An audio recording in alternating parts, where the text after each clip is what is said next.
It just felt like everything stood still for a really long time. And then eventually when that out call did come, I get kind of fired up. I turn around and I see my third baseman just sprinting at me to come pick me up. And then everybody was on top of me after. It was very cool. Welcome to episode 325 of Alberta Dugout Stories, the podcast. I'm Joe McFarland. While the snow is falling here in Alberta, it seems spring might just be around the corner. At least that's what the weatherman says heading into the weekend. We can only hope, of course. Until then, though, let's get into the news from the past week, and we'll start things off in college baseball because a couple of big-time performances really highlighted this week, one in the CCBC and one south of the border. We'll start in the CC, where Matthew Ridsdale threw the first no-hitter in Edmonton Collegiate Hawks history on Sunday. He walked 4 and struck out 5 in the 7-inning 11-0 victory over TRU. Ridsdale had been coming off a complete Game 3 hitter against UFV the previous week, earning Pitcher of the Week honors. He's now 2-0 with an ERA of 0 on the season. It was the Hawks' lone win in their 4-game set with the Wolfpack. They're now 2-6 on the campaign. We'll hear from Ridsdale in just a few minutes. Elsewhere in the CC, Prairie Baseball Academy earned a split with Okanagan College over the weekend. They're now 4-4 on the season. The University of Calgary Dinos, meantime, had the weekend off and are still at 2-2. This weekend, PBA is home to Victoria, while the Hawks and Dinos have a home-and-home series. Hopefully, as mentioned, the snow gets all melted by then. Over to the U.S. college ranks, and how about Saskatoon's Corey Waters? He highlights our weekly top performances list after going 6 for 6 with 2 homers, 8 RBI, and he hit for the cycle in McCook's 23-22 win over Colby Community College. Yeah, that sounds like a football score, doesn't it? He's hitting .381 on the season with 11 home runs and 41 RBI in 30 games. As for the rest of our list this week, Dawgs Academy product Nash Crowell continues to be a force at the plate for Reinhardt University. He had a 2-homer game against Indiana Southeast on Saturday. He now has 12 round trippers on the season. He's also hitting .400 with 39 RBI in 33 games. Dawgs teammate Logan Grant's streak of 5 straight games with a homer came to an end last week, but he did get another one on Tuesday in Bellevue's big win over Valley City State. He's now sporting a line of .351 with 12 homers and 35 RBI in 30 games. And one more dog, Jimmy Dion, had himself a day on Saturday with a 2-homer game for Howard College. He now has a .363 average with 12 dingers and 50 RBI in 32 games. Red Deer's Gavin Galenza is on an absolute tear with Colby Community College. He now has hits in 21 straight games. Now, he did miss 6 games in the middle of that stretch, but all in all, he's hitting .427 on the season with 3 homers and 15 RBI in 22 games. And Vauxhall Academy grad Garrett Smith has strung together a pair of quality starts for Siena Heights University. The right-hander wins 6+ on Saturday against Michigan Dearborn, allowing 2 runs on 6 hits and 5 walks while striking out 7 in a 4-3 victory. That comes after a 7-inning outing where he allowed just 1 run on 5 hits and 1 walk while striking out 8 in a 7-1 victory over Trine. He's now 2-1 in 6 appearances this season. Over to Baseball Canada, where they've announced the junior national team's extended spring training camp roster. It includes Albertans Easton Katura and Ty Thierman, as well as Alberta-trained products William Labonte, Max Poirier, and Tim Piazantine. That Florida trip features dates against the Blue Jays, Pirates, Phillies, and Yankees complex teams. Baseball Alberta has unveiled dates for its upcoming girls' identification camps as they start the process of naming their provincial team rosters. The dates will be April 6th in Fort McMurray, April 13th in Spruce Grove, and April 19th in Calgary. Go to baseballalberta.com for all the details. And finally, registrations are underway for the 4th annual Mitch Ball Memorial Baseball Tournament in Lethbridge. That one is set from May 23rd through 25th at Canola Harvest Field and Dave Elton Park. Check in with the Lethbridge Bulls and Prairie Baseball Academy socials for more. Let's turn our attention now to the pros, where the MLB and Triple-A schedules are underway, while the rest of minor league baseball will get going this coming weekend. We'll start with some news out of the bigs. In Calgary's Michael Soroka made his first start of the season with the Washington Nationals Monday against the Toronto Blue Jays, and he went 5 innings, allowing 4 runs on 5 hits with a walk and 3 strikeouts. The more concerning piece, though, was when he left the game in the 6th with his trainers. Manager Davey Johnson did say it was a biceps cramp, and it sounds like Soroka will be making his next scheduled start. Meantime, Edmonton's Eric Sabrowski continues to work his way back up after being sidelined sidelined with left elbow inflammation during spring training. The latest on him is that he'll return to mound activity over the next couple of weeks. Down to Triple-A now, and a couple of really strong performances to highlight this week, starting with Dawgs product Matt Lloyd. He picked up his first hit at that level on Sunday with a triple and followed that up on Tuesday with a 3-for-4 night with a double and 4 RBI in a 13-7 Memphis win over Buffalo. Speaking of those Bisons, Damiano Palmigiani picked up his first hit of the season in that same game, adding an RBI and a run scored. As mentioned, the rest of minor league baseball gets going this weekend. We're learning more about some of the assignments for Alberta's players, and I won't be listing them all here because, frankly, there's a lot of them. Now, we are working on a new story that we'll be releasing in the coming days, showcasing where everyone has landed. Among the highlights, though, Innisfail's Nathan Flewelling will start with Tampa Bay's single-A team, the Charleston River Dogs. He'll be joined there by Jack Lyons of Okotoks. Fellow Dogs Eric Hartman and Mason Guerra will start their seasons with Atlanta's single-A team, the Augusta Green Jackets. Bigger Saskatchewan and Vauxhall Academy grad Garrett Hawkins is making his comeback from Tommy John surgery. He's landed in San Diego's High A affiliate, the Fort Wayne Tin Caps. And Matt Tugboat Wilkinson will be back with Cleveland's High A squad, the Lake County Captains, to start the season, and he has been named their opening day starter. Congratulations to Tug. That was a lot of news, so it's time to hear from someone other than me right now, and we'll start things off with the aforementioned Matthew Ridsdale. The Edmonton Collegiate Hawks hurler had a great first week and somehow had an even better week too, with the first no-hitter in franchise history. Head coach Jake Lanferman told me he's very proud of Ridsdale's early success and how much he's worked over the years to get to this point to become a master of his craft. We'll have a full story on the no-no in the days ahead, but first, here's our catch-up with Ridsdale after the team arrived home from their road trip to Kamloops. Matt, thanks so much for joining us here on the show. Thank you for having me. First no-hitter in Edmonton Collegiate Hawks history, Matthew Ridsdale. How does that sound now that you've had a few days to reflect on what's been probably a busy last few days here? Geez, it's honestly pretty surreal. You know, I'd never thrown a no-hitter, even in my Little League career, going up through it. The fact that it's the first in program history it's really wild. You know, on the day, it just felt like any other outing, and then suddenly there's all this fanfare. I was going to ask about that. Take us back to even before the game. Like, did you feel anything different going into it as you're about to throw on Sunday? So I was about 50-50 because I hadn't actually thrown at all since Wednesday that week. I'd been busy with a lot of stuff. So I was thinking it's either my arm is going to feel really good and I'm going to throw especially well, or it's going to break down on me in the third or fourth inning and I'm going to lose steam. So luckily it wasn't that. Absolutely. As those innings start to march on, were you feeling good about things? Did you know kind of what was at stake as those innings were going on? Or were you just like, you know, just one batter at a time and don't worry about that scoreboard at the end of the day? So that's what I was trying to tell myself. And I think most pitchers will say, you know, I ignore the scoreboard. I don't pay attention to that. I just go and pitch. But I was pretty locked in on the fact that there weren't any hits up there, probably starting in the fourth or fifth inning. And I was definitely trying to preserve that, which maybe not be the smartest thing to do, but superstitions be darned, right? Yeah, exactly. So as that's all going on, were your teammates avoiding you? Because I know it's like hush, hush, right? Like it's like shut out in hockey. You don't talk about that kind of thing. Were they keeping away from you, or were they being pretty jovial and excited and chatting with you like a normal business day? So they were coming up and chatting and being, for the most part, normal, like it was a normal day, but nobody mentioned what was going on the scoreboard. Nobody would ever say anything about that. Looking back on it, what was working for you? Were you working in a different mix? Did you have a good pitch that was working? Like, what was it that set that one apart from what's been you've had some pretty good outings, but this one was pretty exceptional. Yeah, for sure. Well, for me that day in particular, I'd say my biggest strength was fastball command. I felt like I was throwing the fastball pretty much right where I wanted it very consistently all day and just setting myself up for any off-speed pitches I'd want to throw to finish off an at-bat. Mm-hmm.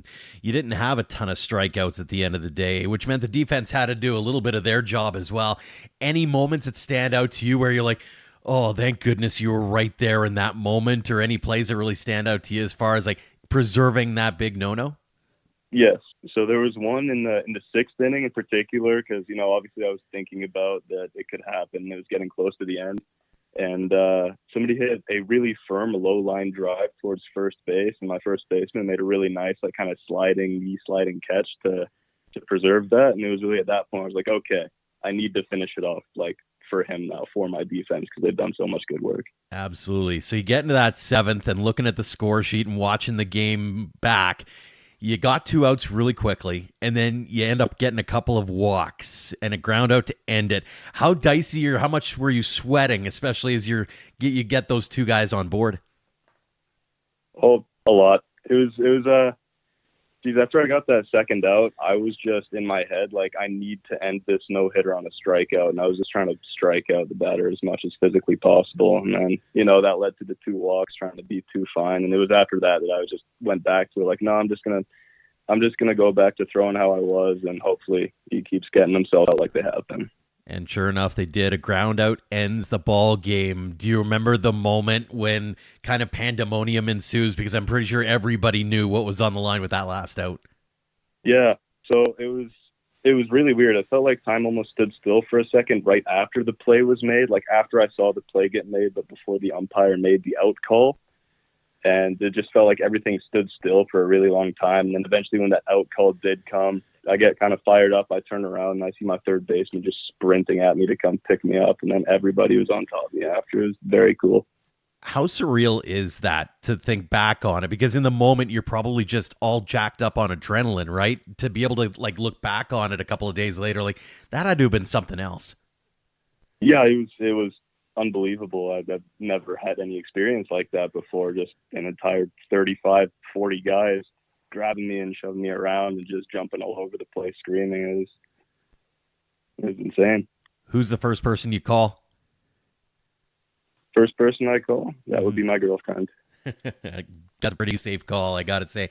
How was the phone though? Like, did you have to plug it in pretty quickly? Because I'd imagine the texts and calls and social media mentions were probably off the chains after a couple of hours. Oh yeah, it was the Snapchat and the Instagram were blowing up very quickly afterwards, and I just decided on the bus at that point that I was going to put my phone down and take a nap because we were going to be losing service going through the mountains, and I didn't want to deal with it right then. I was tired. It's probably the best case scenario in that moment too. It's just like, you know what, we're going through the mountains, especially that Revelstoke area. There's not a lot that you can really do at that particular point, right? Yeah. Fantastic. So, I mean, it's one thing to have a no-hitter in the midst of, an okay season, but you're coming off a pitcher of the week, right? Like you had a pretty good first start as well. How do you top the last couple of weeks, or how do you at least keep things rolling over the next little bit here to make sure that you're giving your team a chance to win? Yes, I guess I don't think I can try to top, frankly, either of my 2 first appearances. So the goal is just going to be really just try to prepare the same way that I have been and do the same exact things that I've been doing and see how consistent I can get. Maybe eventually get into a game that goes longer than 7 innings so I can get the longevity up, I guess, if I can top something. For sure. That's a pretty good goal indeed. Let's get in your baseball past here a little bit, Matt. You were originally from Brampton, Ontario. How did you get into baseball in the first place? So I moved to Cincinnati, Ohio when I was 2-3 years old. So I started playing baseball there. It was huge in Ohio. Mm-hmm. So I was playing T-ball at 4 years old or so, and I never put it down since. Very cool. Was it all baseball all the time when you were a kid, or did you have other sports that you liked? I was always a multi-sport athlete. I've always really liked golf and basketball are kind of my main other two, but I like to just play whatever was open during the season. Anything that I could keep playing sports while baseball wasn't going on. For sure. When did it turn for you when you went, okay, this is a game that I kind of enjoy too. Hey, maybe I can chase this thing and maybe I should try for something bigger? So I'd say that was really going into high school. Like baseball was my best sport for probably most of my youth and growing up, but it was really when I got to high school that it kind of separated myself because I would be playing high school baseball and basketball and just realizing how much higher caliber of player I could be with baseball. And that definitely became the avenue to pursue more. And I liked it more. I've always loved baseball so much. I always enjoyed going to Reds games and baseball games. It's just been my favorite. Big baseball family. Mm-hmm. Whose poster was up on the wall when you were growing up? I was a big fan of Jose Bautista, as just about everybody from Toronto was in the early mid-2010s. And also Brandon Phillips on the Reds. I liked a lot of Reds players growing up in Cincinnati. I was going to say, so that's kind of an interesting dynamic. You go from Ontario, your formative years are in Cincinnati. I was surprised that your first answer wasn't a Brandon Phillips or Joey Votto, that kind of thing. And here you are talking about Jose Bautista. Yeah. Well, I've always been a very diehard Jays fan. My family moving down to the States was always very proud in their Canadian heritage and the Canadian stuff. So I was always raised as a Blue Jays Raptors fan through and through. Very cool. So how do you end up in Edmonton from Cincinnati? So, well, we moved all over the place for my dad's work, from Brampton to Cincinnati to Minnesota, and then finally just ended up in Edmonton. They're always just trying to get back to Canada, and you finally got a good position here. So here we are. That's fantastic. Looking back on the young career to this point, aside from obviously a no-no is a pretty big deal, do you have a favorite memory or moment at the ballpark where you're just like, man, I can't believe we got to do this? Oof, there are a lot of good ones. I would say the main one for me was probably when I got my first start with the Edmonton Riverhawks over the summer a couple of years ago. Because I just remember, like, everything was normal, my warm-up, my start day, everything. And then I got onto the mound and looked up into the stands and just saw 5,000 to 7,000 people sitting there cheering. And it was the most insane moment in my life. And I'll never forget that I was lucky enough to get to pitch in front of a crowd like that and have that experience. Absolutely. On the flip side of that, we all know baseball is a game of failure. So give us that example of the one big hurdle or that thing that got in the way that you're so proud of yourself because you were able to overcome it. Oh, well, that's an easy one. That'd be my elbow health. In my first year, my first off season in college, I had strained my medial epicondyle and triceps tendon really badly. And I've been dealing with elbow issues ever since, like even to now. And over this past off season, it is the first off season and first start to a season where I haven't been kept on a pitch count and I haven't been worried about my elbow getting re-injured. That's, I'd say, been by far the biggest hurdle, is dealing with health in that way. I'm always curious when it comes to injuries like that, especially when it lingers and kicks around. How tough is it mentally? Like physically, it's one thing, but talk us through what maybe your go-to is to get yourself around the mental hurdles of like not being worried that something's going to go astray every start or every inning or every pitch. Yeah, well, that was absolutely the hardest part. And the big thing for me was trying to focus my mindset less on what could happen when I make this next pitch, what I could do to potentially re-injure myself. And I just try to really think more about preparation, and that I know that I've done everything in my power, that if I have proper mechanics and I go through my routines and I do everything right, that I'm not going to have that arm pain. And it's just being able to trust in that day in, day out, and being able to put that worry on the back burner. Well, it certainly worked out for you, at least in the early going here, and frankly, through your whole EC career to this point, because you've put up some amazing numbers over the last few years here. What's that program meant to you? Looking back on it now, what are your fourth year now? So you've had a chance to really kind of grow up in a program that's growing up on its own as well. Yeah, it's fantastic. It is unbelievable to watch how much the program has gone year by year. You know, we had 21 guys on the roster our first year to now having a full 60-man varsity JV roster. It's wild to watch. The program has been amazing. They've given me so many opportunities. Like just being able to play for the Riverhawks, I'd never thought that I'd be able to do something like that. And that was only because of Edmonton Collegiate and the facilities. The facilities are unbelievable. We are so lucky to have a full Triple-A stadium, and it was an amazing grandstand, super nice turf. It's been a pleasure to be there. What's Jake Lanferman mean to you? Because here's a guy who he's not your standard coach, right? Like you think about the Hubkas at PBA, you think about Ray Chadwick at TRU as a couple of examples. Like they're the old school, and here's Jake, barely out of college, who's been doing some pretty cool things on the coaching side now. Oh yeah, he's very much a player's coach. Very much trying to figure out new things, trying a lot of new stuff that he sees in terms of drills and philosophies and whatnot. And it's never like I have my way, you guys need to do it exactly like this or else I'm not going to coach you. He's very much individualized to each player. And yeah, I'm a big fan of him. Fantastic stuff. A couple of fun ones here before we let you go here, Matt. First off, when you're at the ballpark, maybe it's in Cincinnati, for example, what's your go-to food? Ooh, hot dogs. They always had dollar hot dog night at the Red Stadium, so I'd go there, eat as many hot dogs as possible. $5-10, great time. Now, the biggest question out of all of that is mustard or ketchup? Oof, both. But if I really had to choose the one, it's mustard. Mustard for a hot dog all day. I give you a long distance high five for that because not very many people say both, and I am a both guy. So yeah, let's have at her. It's a very divisive discussion that we have here on the show, apparently, and I had no idea. What is the coolest ballpark you've ever pitched in? Ooh, well, that is a very good question. Okay, I'd say that 2 years ago, we had a spring trip down to Arizona, and we got to play games at the Kansas City Royals minor league spring training field. Oh, cool! And yeah, that was amazing. It was just the nicest field that I've ever seen. It was cool to get to play where these minor and major league guys were. For sure. When you're on a long trip, say, to TRU as an example, what's usually playing? Are you a video or are you a show binger or a music binger? Or what do you usually got in the earbuds? Earbuds, I'm a big music guy, a lot of music, and I play cards. Those are the main two things to get through those bus rides.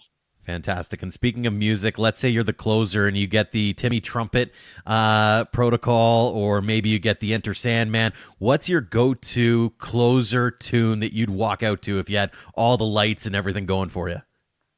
All right. If I were a closer, that's a good closer song. Okay, something to fire up.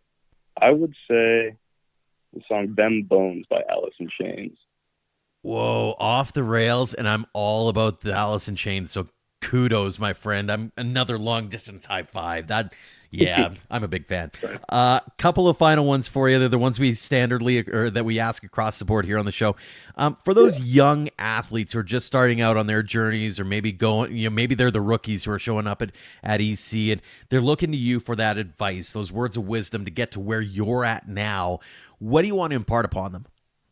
I would say my biggest tip is you need to learn to enjoy your life outside of baseball and have a life outside of baseball, because if you get into this cycle of that's the only thing that matters to you and like this is everything to me, then anytime you do fail or something doesn't go your way, it's a lot harder to overcome, and it's a lot more it beats you down a lot more than if you can know that, hey, the second I leave the baseball field, I can go relax. I can enjoy my life. I think that's very important with how much that we play. They talk about work-life balance all the time, right? So there's a prime example of that. So I love that. And the final one, Matt, that we ask everybody here on the show, what's the game of baseball mean to you? Oof, the game of baseball means a lot to me. It's driven me as a person. It's made me competitive in the way that I am, which I'm sure shows in pretty much everything I do in life. It's been something to help structure my time. I feel like baseball it's always been there, and it's always been part of my schedule, and it's done a really great job teaching me how to balance things that I need to do with baseball and things that I love to do like that. We've loved having the opportunity to get to know your journey and talk a little bit about the most recent outing, and hopefully you have a few more still to come here, Matt. Congrats on the no-no. Congrats on all the success you've had at this point. Continued success at EC and beyond. And again, thanks so much for joining us here on the show. Thank you very much. Thank you for having me. We head now to the minor leagues, and one guy you won't see on the field, but we'll hear plenty of during the season if you watch enough minor league baseball, is Alex Jensen. He's been named one of the voices for the Triple-A Worcester Red Sox after spending last season in Double-A with the Springfield Cardinals and a few seasons before that in the Athletics farm system. He's originally from Oakland, and when he was in college was one of the pitchers of the championship-winning Okotoks Dawgs between 2007 and 2009. Interestingly enough, he got his start in the broadcast booth as a color guy on his off days with friend of the show John Hodgson, and did a few games of play-by-play himself when Baseball Canada played the U.S. and Chinese Taipei in a Super Series in Okotoks. That led to his future broadcasting career, including an opportunity to call a few games at the MLB level with his hometown A's in 2021. We talked about that, his days at Siemens Stadium, coaching Matt Lloyd and Jordan Procession, among others, and so much more in this wonderful conversation. Alex, thanks so much for joining us here on the show. Yeah, thank you, Joe. It's good to see you. It's always good to be a part of the Alberta baseball circle, and I really enjoyed my time in Okotoks. So I appreciate you reaching out. Absolutely. We'll get to that in a minute, but let's talk about the here and now first off. Congrats on the new gig with the Sox. How excited are you to get the Triple-A season going this time around? Yeah, man, I'm really excited. We moved out to New England, my wife and I, for her job actually, and I was very lucky that Worcester had some innings for me to pick up, and had a spot on the broadcast team for me to join. So, but very, very, very excited. It's my first time living year round in a cold weather climate where there's actually a winter. I know we're expecting maybe some snow next weekend, but the sun's out today and it's starting to feel like baseball. So I'm ready to get going.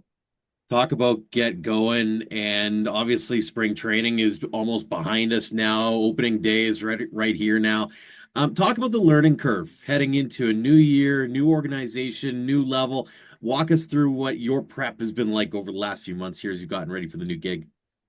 I think that a lot of the best prep kind of comes organically. Getting to know people in the organization face to face, it kind of happens over a few weeks. But going into the season, I think for me anyway, I want to have as much background as I can on the guys who are going to be on the roster. So, what their history's been like climbing up the chain, draft history, injury history, trying to find little nuggets from quotes that they've had during spring training. And the higher up in the organizational ladders you get, the more access you have to that type of information. So, lucky to be in the Red Sox system right now where Boston has one of the best systems, especially in the upper levels of the minors in all of baseball, with their big three, especially. And it sounds like, two of them will be in Worcester. So, I'll give you an example. I was reading about Marcelo Meyer this morning, and the Red Sox playing down in Mexico, and both his parents were born in Mexico, and he was just talking about how much he'd love to represent Mexico in the World Baseball Classic next year. And just having little nuggets like that where you can kind of reflect on some of those things during the first couple of weeks of the season, at least for the innings that I'll have. I really think that the best stuff comes organically. It's being in the clubhouse every day, being in at BP, and just kind of shooting the breeze. And maybe you don't use something that that you learned that day or even that week, but later on down the road, that conversation may shed some light on hey, why is X pitcher having so much success with his sweeper or his slider? What kind of adjustments has he made to his grip? So I think a lot of the best stuff comes organically, but certainly trying to drill down on every individual guy and kind of their arc throughout the minor leagues, and how they've gotten to where they are right now. And the cool thing about Triple-A is, there's so many guys who have played in the big leagues for, as up to a handful of years. I mean, I think I read that Matt Moore is going to be on the Worcester roster, and he's a multi-year big league veteran. So. I think there's a different rhyme or reason. Everyone has their own way of doing it, but that's kind of how I've settled on it. And then I just believe as the year goes on, all that stuff becomes, a lot more intricate with, the relationships that you develop. And that really helps give you more background. What's the buzz around the organization this year? You mentioned the big three, but there's a lot of pieces that are right on the cusp of being on a very good big league team, let alone a very good Worcester team. Yeah, I think there's a lot of excitement, rightfully so, about the Red Sox in Boston this year with the addition of Alex Bregman and Garrett Crochet. I think a lot of people think that this could be a playoff team this season, and with the graduation of the big three, along with a few other guys who can help kind of fill out that list. I left my notebook in the other room, but there are several pitching prospects. Richard Fitz looks like he may open the season with the big team. He was acquired from Pittsburgh a year ago. Hunter Dobbins is another guy on the mound who I know they think very highly of. So there are so many of those guys, like you mentioned, that are that may not have the pedigree of a Christian Campbell, a Roman Anthony, a Marcelo Meyer, that are going to help the Sox during the course of the season. I mean, Matt Moore's another one, a non-roster invitee. Sean Newcomb, a left-handed pitcher who has major league experience. I'm sure he'll help Boston at some point during the season. So, but there is a lot of excitement, I think, around here, especially after the addition of Alex Bregman, that this could be a playoff team this season after finishing exactly 500 a year ago. The defense was a big talking point, and I think that Bregman will help shore up the infield defense. And then you've got Gold Glove candidates in both center and right field, along with Jaron Duran, who was the MVP of the All-Star game a year ago, over in left. So, it's a season of attrition. There will be changes. There will be injuries. There's no doubt about that. But I think that the Sox are in a good position to fill those spots in the roster with either the blue chip prospects or, the guys that can hold it down for 2 or 3 weeks, until, the everyday guy returns to the lineup. So I really think the organization's in a good place for right now and going forward. Your year here with the Sox coming up comes after a year in Springfield with the Cardinals. Quite the year for that team. Take us back to last year, and do you have any favorite memories or moments on the field or off with that organization? Yeah, it was awesome. There were several firsts. First of all, it was the 20th year of Cardinals baseball in Springfield, which was really cool to be a part of. And everyone knows what Cardinals Nation means in the baseball world, and being 3 hours from St. Louis, you really got a taste of that. The Springfield uniforms or the birds on the bat, it's the whole 9 yards. But the season started with the franchise record winning streak, 9 straight wins, which again, a franchise record never been done before in Springfield Cardinals history. They won the first half and were looking for their first Texas League title since 2012. Unfortunately, came up short in the first round of the playoffs against the Arkansas Travelers, who are the AA affiliate of the Seattle Mariners. But it was so much fun to experience a different part of the country, a different fan base. There are very few places that I would have left Springfield for. This happens to be one of them, and family moves obviously come along with that. Life takes you in a different direction sometimes. But yeah, also getting to, and I'm sure you'll touch on this, but getting to reacquaint myself with several people who have Okotoks ties as well. Matt Lloyd was on our team, and it was I coached him when he was 14 years old, in bantam with the Okotoks Dawgs. But it was a ton of fun. We had a lot of top prospects in the Cardinals organization, some really good arms, who I think we'll see in St. Louis either this year or next year. Tink Hence, Quinn Matthews, the lefty from Stanford, a catcher named Jimmy Crooks, who is the Texas League MVP, who should be in St. Louis again sooner rather than later. But yeah, longest winning streak in franchise history. The first no-hitter in Springfield Cardinals history happened in Corpus Christi at the end of the first half. That was a lot of fun to call.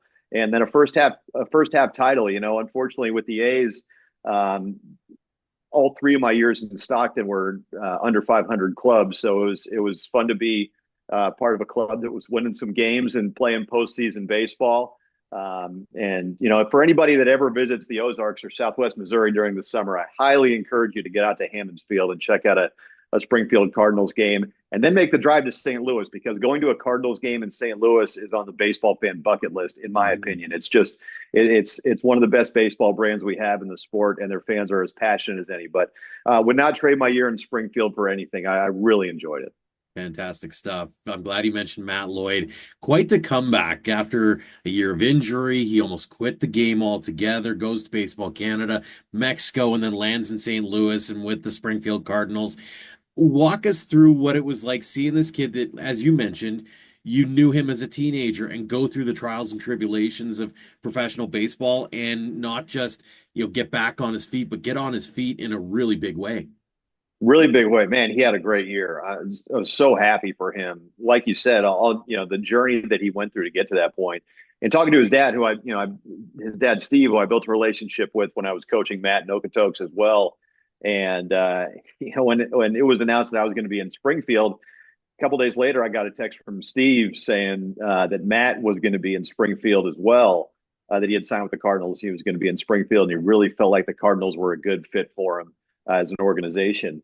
But yeah, what a small world, and just being able to watch him get comfortable, and like you mentioned, after all the injuries, had a great college career, of course, in Indiana and Iowa Western as a two-way guy, and just never really was able to get healthy in the Reds organization. Then, of course, the pandemic played a part in that as well. But to see him healthy and in an organization that kind of values the things that he brought to the table, the quality of at bat that he had, the pop that he displayed, and he got a chance to play a bunch of different positions: first base, left field, third base, a couple of games, and of course, in the lineup as a DH. But I think he really established himself as somebody to watch in the Cardinals organization, a guy that I think they value what he brings to the table. Again, the power, the quality of his at bats, his plate appearances, and I just felt like he was a good teammate along with everybody else on that Springfield club. I felt like they were, there was a good chemistry in the clubhouse. But it was just a ton of fun to see him reestablish himself as a guy that has a chance. I mean, he's breaking camp with the Memphis Redbirds, Triple-A with St. Louis. He's got a chance to get there. And it was, to watch him do that up close and in person and go through the day-to-day grind, watch him go through the day-to-day grind and just kind of pick his brain around the cage or whatever. A ton of fun. And just like you said, I mean, we go back so long. It's been fun to follow his career from afar, and then getting to see him in probably his most pivotal year he's had in his baseball career, and to see him succeed the way he did was really cool. Another guy that you managed to reconnect with in the league, albeit on a different team and in a new role as well, Jordan Procession. Talk about being able to connect with him again and maybe share some old stories about the Dogs years and also about life. I mean, he's a new dad over the last few years here as well, so he's gotten a chance to live life too. Yeah, building a house in Tulsa too. Really proud of him. I know he's switched organizations with the Diamondbacks now. But he was a guy that when the academy was really first getting going in Okotoks, and Brett Thomas was down there, who's still one of my best friends, was out in Okotoks coaching. He was one of the first guys that came through when the academy was in Okotoks that really had a bright future, and obviously ended up playing in college and going on to have a nice professional career for a handful of years. But it was great to see him. I know he loves what he's doing. He loves the game. And I'm really excited for him in his new role. The Dodgers are from everything he told me, were such a cool organization to be a part of, because they really invest in the minor leagues, and it's apparent everywhere you go. I remember in the Cal League in Low A, they would have a chef,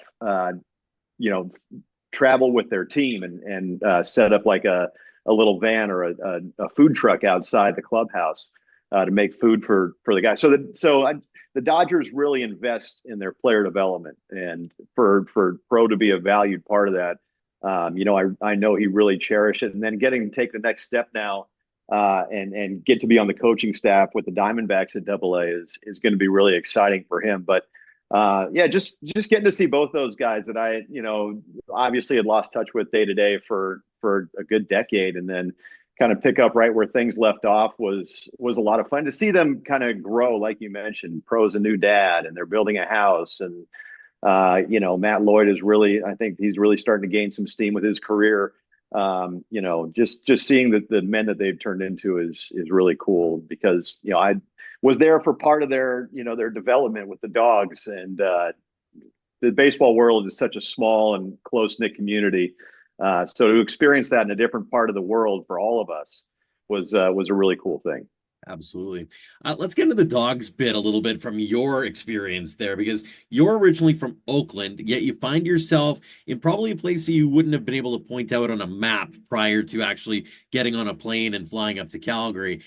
In 2007, do you remember that moment when you stepped foot here and went, okay, I guess we're going to do this?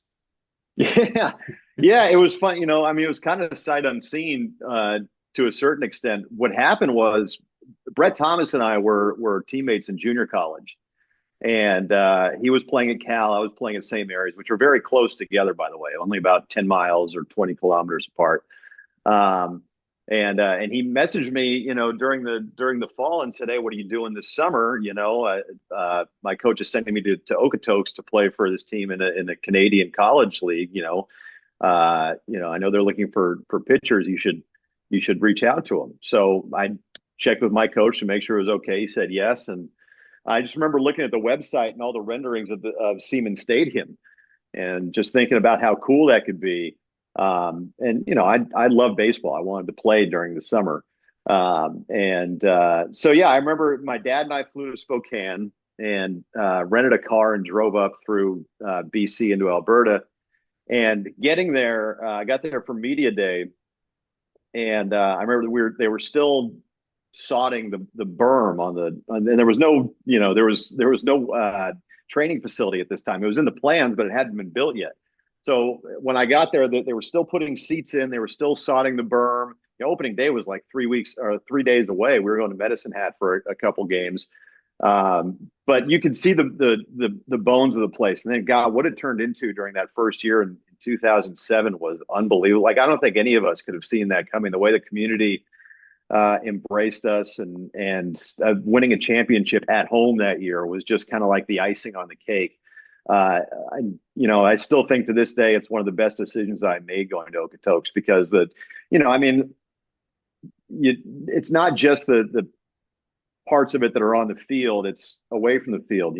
Jim and Wendy Amy were our billets, and we got close with them and their kids, and you get close with all your teammates. I'm still friends with several of the guys that I played with to this day. Matt Dufour and Jake Batari, Manny Kumar. When I was lucky enough to be in Toronto actually with the A's last year or 2 years ago, Manny and I connected. Went out for a bite to eat, and he brought his wife and kids to one. I was able to get tickets for his wife and kids to one of the games at the Rogers Center, and to connect with them after the game. So looking back, it was really cool to be a part of the first team that was in Okotoks, and to do everything we did. But really, it's all the relationships that have lasted this long that is the best part of it.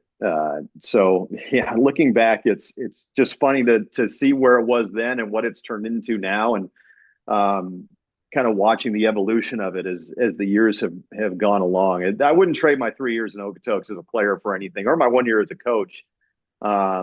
But yeah, I'll never forget that first day. Still signage was still going up. There were like little cranes around the ballpark, but John Urcandia, we all know John Urcandia. Come hell or high water, that thing was ready for opening day, man. And they packed the place, and again, just winning a championship that first year was like the icing on the cake. Not just the first year either. You managed to do it 2 more times before the time was up. I mean, talk about the run that team went on those 3 years, and what made that three-peat so special in your eyes. Yeah, there were 7 of us I think it was 7 that stuck around for all 3 years. And you just don't see that in collegiate, summer leagues, guys coming back for another year. I think it just underscores what the community aspect was, because you're not going back just to play baseball. You're going back there to live there and be a part of the community for, 3 or 4 months. So yeah, I think I think that was the most special part, was becoming a part of the community, and getting to see people at the grocery store, or, walking around the neighborhood in the morning, and really just, 1,000 miles away from home, and all of us were from different places. You think about Jeff Duda, who's from BC, who's still, with the Dogs to this day. Few of us from California, Nevada, Ontario. But I think the fact, what made it, or I think what showed how special the entire operation was that guys came back, and guys wanted to come back even after. It's easy to say that in August after the last game, but to still feel that way come December and March and April. I can't wait to get back to Okotoks. I think that really kind of paints a picture of what it meant to all of us. And I think that everybody who played in those first few years kind of has a little bit of an ownership over what the Dogs have ultimately become. I mean, it's amazing looking on social media and seeing all the additions they made to the ballpark. The little patio down the left field line, like they've extended the seating down the first base line. I know they're building a new weight room. So just to kind of be a part of that initial group. Again, I think it just kind of gives us some ownership, and doing it 3 years in a row, like it was crazy. And especially the first 2 years at home, I know as a pitching staff, like we felt a lot of pride in what we were able to do, especially that second year in 2008. And I mean, Jeff Duda and Jake Botari were like as dominant as Mark Hardy, Mark Wilson. I mean, as dominant as of a starting rotation as there was in the league, and maybe in the league's history. I like to think so anyway. So no, I always have great memories of it. And like I said, I think all of us kind of have a little piece of like feeling like we kind of, and I think every player that came through Okotoks does, but being there those first few years, it really, it's hard to put into words, but I think we all feel like, we saw the thing grow from the ground up, obviously, and feel a little bit of ownership, for lack of a better term, for, how they've continued to succeed. Definite connection there, and not just from a ball playing perspective, but it also ended helping you land what turned out to be your calling at the end of the day. Tell us about the first broadcast booth experience that you had here in Okotoks.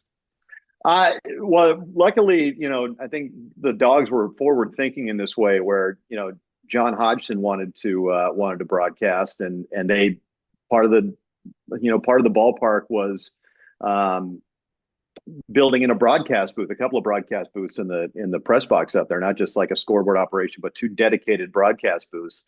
I mean, this was 2008, I think, when Johnny first started broadcasting the games, maybe 2009. But I always knew it was something I wanted to do, going back to when I was a little kid. If playing ball didn't work out, I always knew that I had an interest in it. And I think it was 2008, when we had the national teams come out to Okotoks, Team USA, Team Canada, and the Chinese Taipei. And for one of the games that we weren't playing in, John let Brett and I call the game, which was awesome. So doing that, and then doing our post game chats with Johnny, that was my first introduction into broadcasting. And again, I knew I wanted to do it. So when I got back home, I started doing games at St. Mary's, baseball, basketball, volleyball, whatever they had for me to do. But yeah, that was my first experience. And again, it's a tip of the cap to John Arcandia, Johnny Hodgson, for being forward thinking enough to think, hey, we should be broadcasting these games, and but very, very lucky to have that be my first experience. And I'll never forget that game I did with Brett. It was the first time I did baseball, like play by play for 9 innings, and I loved it. So that was the first. It's very addicting, So that was the first time I actually got to put a headset on and do a game, was at Siemens Stadium, Chinese Taipei versus Canada. I think Brett Lowry was playing for Team Canada at that time. That's how old I am. No, it was. Again, I think it just kind of it underscores how forward thinking the Dogs have been. Since their inception, especially since moving to Okotoks. I mean, that was kind of the start of it, moving out of Calgary down to Okotoks. But things like that, and that series they had there, inviting teams like the Corvallis Knights to come play, and again, what has turned into now, it's like the gold standard for college summer league baseball. Could 2008 Alex Jensen have ever imagined that 2021 Alex Jensen would be back in his hometown at the Coliseum calling a game between his hometown A's and the Seattle Mariners? I think he always hoped it. I mean, he always hoped it would happen. But no, I mean, I didn't even know how to get started, really, at that point. And still at various points, because I wasn't always in broadcasting. Like, I did St. Mary's basketball on the side, and I had a corporate job, and I thought that was just going to be kind of it, So the short answer is no. Like, I mean, for the amount of position. I was able to be in the right place at the right time. You just can't foresee that stuff. I mean, I'm going to games with my dad and both my parents we grew up going to the Coliseum, like you said. And, I'd always kind of turn around and look at the booth and think, what if, but, not in my wildest dreams that I think that I'd actually get to do it and do it a number of times, and hopefully, there's more to come in the future, but I just feel so lucky to have been put in the positions that I've been in, and very thankful to the A's for giving me the opportunity to do that, and thankful to all the organizations that I've gotten to work for. But yeah, no, I mean, the short answer is no. I think we all have dreams of playing, and once that ends, and it ends for everybody, we have dreams of other things. And I was lucky enough to kind of grind my way there and make good relationships. But when I was 16 years old, no shot. If you'd have told me that, I would have said no way. So how surreal, or maybe I guess the question becomes, what were the Goosies like when you stroll up to the stadium on May 24th going, okay, I'm going to call this game here at this place that was sort of my mecca of baseball as a kid growing up? Yeah, I mean, I didn't sleep a wink the night before, not at all. So I tried to get there really early, but I mean, the other part of that is like, okay, you do all that, you get to the stadium, and then you still have to go into a big league clubhouse, which is can be an intimidating place to be.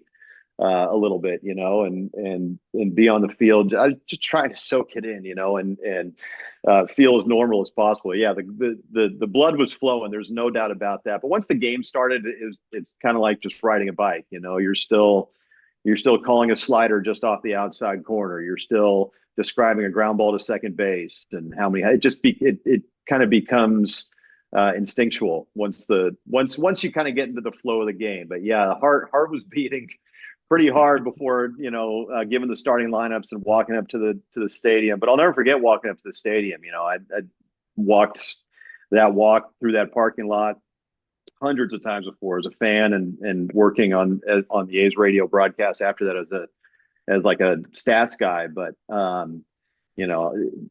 today you're going to be calling a Major League Baseball game. Like you don't forget that. So it was very nervous, very little sleep, a lot of caffeine. But again, once the game started going, and once I got to the flow of my innings, it was kind of like I said, it was just instincts kind of took over.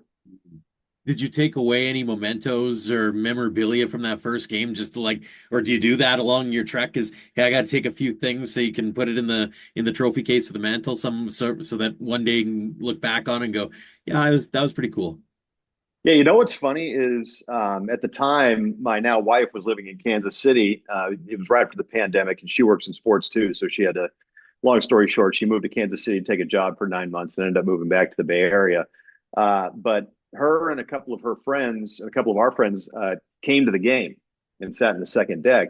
And during the first or second inning, they caught a foul ball. No way. So I have that foul ball right here. It's actually sitting on this desk.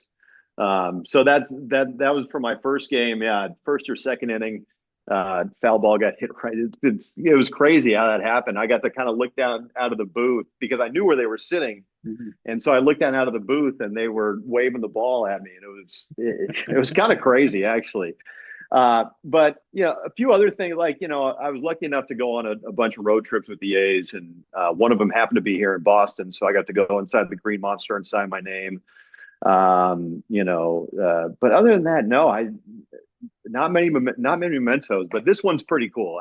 I mean, having a foul ball hit to my friends and family that were at the game, and for them to catch it. The first Major League game I was doing was pretty darn cool. And then obviously walking inside the Green Monster was like, it's every baseball fan's dream to do something like that. 100%. How driven does that little taste of the MLB make you to want to become the voice for an MLB team in the not too distant future? Oh, yeah. 100%. I mean, it really fuels the fire because you get a taste of it. You get to see what it's like, and the effects on several different parts of your life. The travel, the resources you have to get ready for a game, the financials, to be quite honest with you, right? You know, when you're climbing through the minor leagues, just like a player, you're not making a whole lot of money. So yeah, I mean, it really helps kind of rev the engine, and you know, I feel really lucky because there's so few. I mean, there's so many great announcers who are in the minor leagues that haven't gotten their opportunity yet. But once you get a taste of it, you know, I think it's just like for a player, you hear all the stories, but once you see it for yourself, it really, I mean, the fire's already lit because, you know, we're all in minor leagues to get to the major leagues at one point or another. That's our dream. Whether you're a player, announcer, a trainer, you know, a coach, a manager, I think, you know, 99% of people want to get to the major leagues. Once you get a little taste of it and kind of understand what day-to-day life is like, you know, like, I mean, the travel, the hotels, the meals, all that stuff. And then the best part is the game, you know, because the game means more than at the major league level than anywhere else. And you get to see the best players in the world. And, you know, it really revs the engine. Because like I said, I mean, that's why most people are in this business, to get there. So yeah, I mean, you know, whatever it was before, you double, triple, quadruple that feeling, wanting to experience that every single day. But at the end of the day too, I feel very lucky to do what I do. I feel very lucky to go to a baseball game every day. And I don't take that for granted because I've been in a position where that hasn't been my life. And to have that perspective, I think for me helps me appreciate showing up to the ballpark for work. And I feel extremely lucky to do that, whatever level it's at. And it's something I'll never take for granted. I'm lucky enough to had a little taste of the highest level, and I hope, you know, it's not the last one, but it doesn't mean I don't feel lucky to be doing what I do every day at the level that I'm at right now. And that, you know, the old saying, be where your feet are. There's no better way to live your life. And I try my best to live that way every day. But yeah, I feel really lucky to do what I do. So there was a time in my life when I wasn't doing it, and I wanted to, and I just feel lucky to be where I am. Couple more for you before we let you go, Alex. First off, looking back on the young broadcasting career to this point, do you have a favorite memory or a moment or a call that stands out in your eyes? It was just like, man, that was pretty cool that I got to do that. Wow, that's a great question. I mean, doing a game at Fenway Park was that's pretty cool. Just all the history and you know, just getting to be there, not just to watch a game, but to call a game. I mean, that in general is pretty cool. Man, in terms of moments, I mean, the Cardinals gave me a bunch last year, you know, a bunch of franchise firsts. So the longest winning streak, my first 9 games with the club was kind of crazy. The first no-hitter in Springfield history was pretty awesome. Getting to call playoff baseball was phenomenal. Actually, Matt Lloyd provided a great moment last year, where it's the deciding game 3 of the division series. We'd end up losing, but we fell behind 8-2 or something like that. We fell behind by quite a bit. I can't remember the exact score, but we came all the way back, and Matt Lloyd hit a 3-run homer. I think it was to tie it in like the 7th inning, 8th inning, and everyone's going crazy. And that was a really special moment, especially personally, to see it happen to you know, someone I've known for over a decade. But I think that moment was really cool for me, just because of what it meant doing playoff baseball for the first time, even though it wasn't, you know, in the major leagues. You know, having that moment was really cool because that swing really meant something to the club. Not just individually, but to everybody in that clubhouse. You know, it really signified a significant happening. You know, coming back from that deficit in the playoffs, and with those games meaning so much. So off the top of my head, you know, that was a moment that last year really stood out as a special one. But there were so many. You know, I mean, we had a guy, Chandler Redmond, who set the new Springfield record for home runs. You know, he did that at home, and that was a cool moment to call. But yeah, I'd say out of everything, that one stands. I'm sure if I thought of more, or if I thought for a little bit longer, more would come to the forefront. But that's one of them that stands out for me for sure. Absolutely. And the final question I have for you, Alex, is one we ask everybody here on the show. What's the game of baseball mean to you? Oh man, what doesn't it mean? I've been into baseball since I was 2 years old, and so many moments, with my dad in the front yard, and not just going to games, but him, and both my parents, my whole family taking time out of their lives to feed this passion that I had. So it's so much. It's so much more than just a game to me. It's a big part of who I am, and it's so many great memories with family and people I love have come around the game. So that's what it means to me. The friendships, the bonds that I've made, through baseball, and most of all, kind of thinking back to when I was young and how my parents, my dad taught me to love the game, and so many great memories surrounding baseball. Like I still have a memory of when I caught a ball, like not basket style for the first time. I was like 4 years old, and I'll have that memory for the rest of my life. And that, I remember my dad hitting ground balls to me in the front yard, or when I was in high school, taking me to hit at the local high school. So just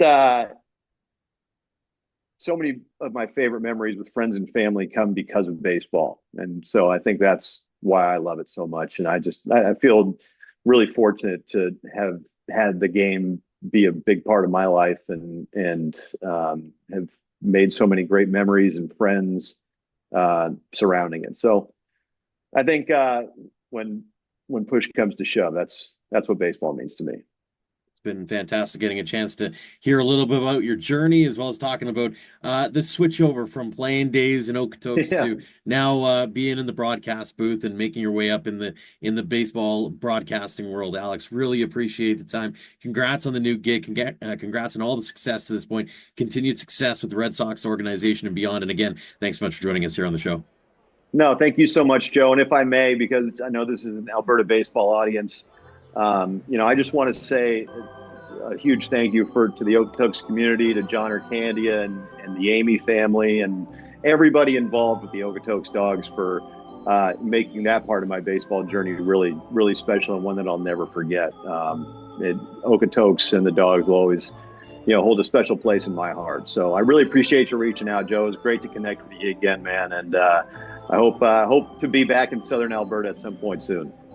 Thanks again to Matthew Ridsdale and Alex Jensen for joining us this week, and thanks to all of you for downloading and listening.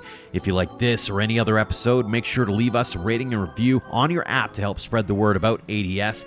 A tip of the cap, as always, to our Platinum supporters, Under the Lights Sports and Entertainment, the Western Canadian Baseball League, and the Okotoks Dawgs for their incredible generosity, which helps us cover costs like web hosting fees, online newspaper subscriptions, travel, and much more. For more on our tremendous teammates, or to join our roster of sponsors, head to albertadugoutstories.com/supporters. Until next time, thank you for all of your support online, on social, and on air of Alberta Dugout Stories.